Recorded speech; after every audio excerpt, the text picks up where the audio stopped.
I am getting all the things together that we're going to need. First of all, you need Nymo. I like to use black or white depending on the color of your piece, and you can also use colors of Nymo thread. And then we need our needles, and this is a beading needle. They're very thin and have tiny holes, but I have a beading needle. And then I also like to use thicker needles for embroidery or yarn.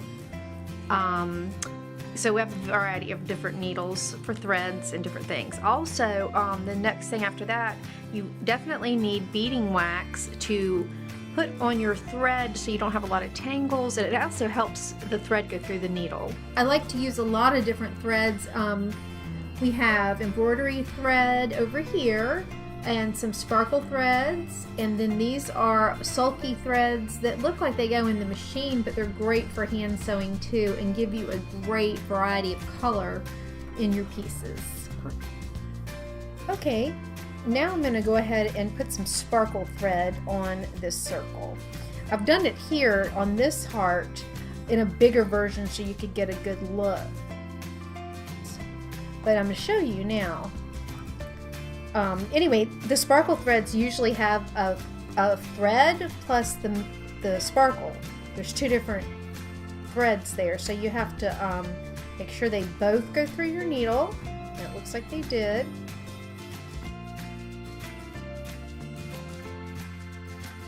And then I'm going to hold on to the thread at the needle so I don't rip it, and gently pull it through the wax a couple of times just so that they don't get tangled up, but be very careful because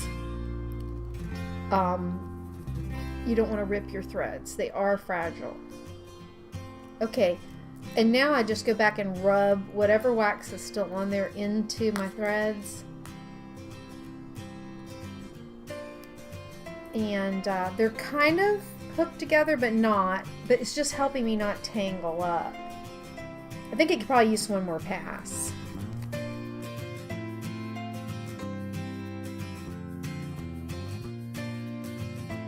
And then I think it's pretty coated.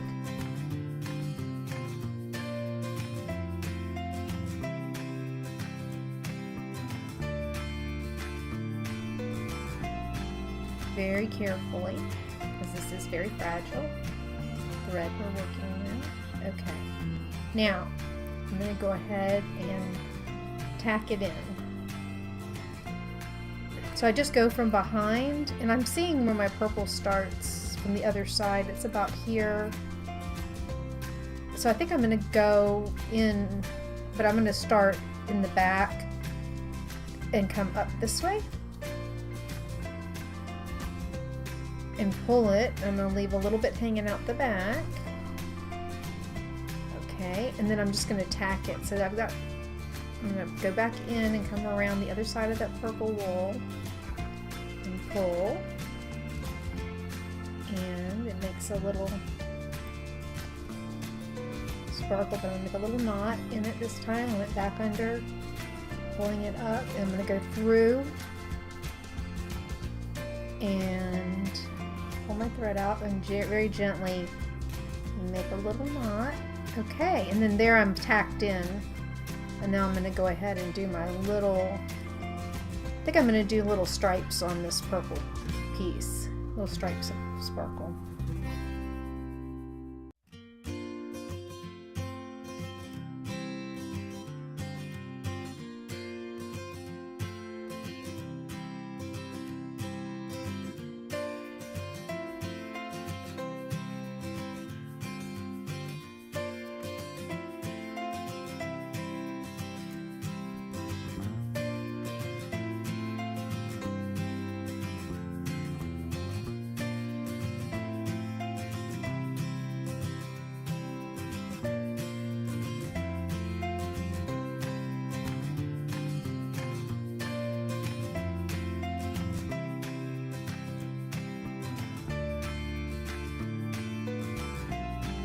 So that's basically just how you can put some stripes on. You can do X's, you can do triangles, you can do raise a light coming out from a centerpiece.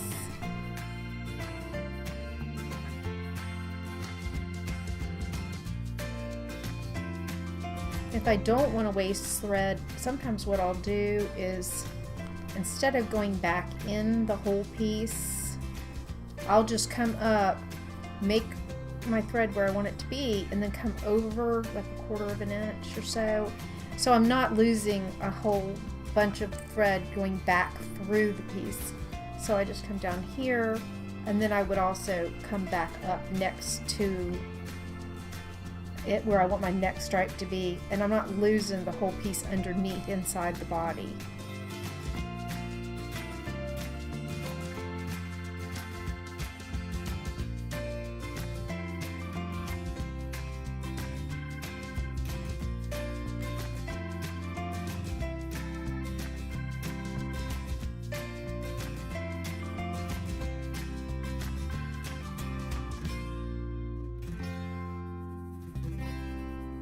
Oh, and this is another good reason to do your threading before you put your beads on, because now if you didn't have any beads on, you would not be worried about wrapping around them.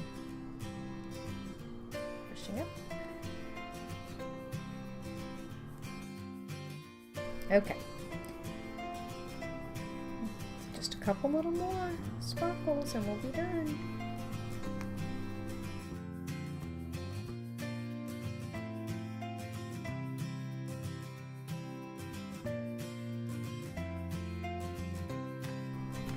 See, beads again. So put your threads on before you bead. Note to self. Okay, and then how I finish it is I will just tack again. I think we're gonna go like this. I'm gonna do one more little guy because I feel like it needs it. Yeah, a little tiny sparkle. And then I'm just gonna come back up through so that I can go through this circle and make my knot. And then there's the last little piece. We're starting to have some thread. Okay, a lot of the wax has worn off the thread, I'm thinking. All right, now so I just go in. We'll do it one more time for double security. Through the hoop and then back in, and be real careful. You want to tighten it down here, not at your needle, because it'll pull it right off. Then I go back in and I find a good place where I can get a lot of thread in there, and then I will poke it back up through the piece and pull it out and cut it, because you want as much distance underneath the felt layer as you can, because then you know it'll stay in there for a long time and won't come apart. And then I have pulled it, and I'm just going to get my scissors and cut it off. And then you have your sparkles going around. And then you would go to beads next.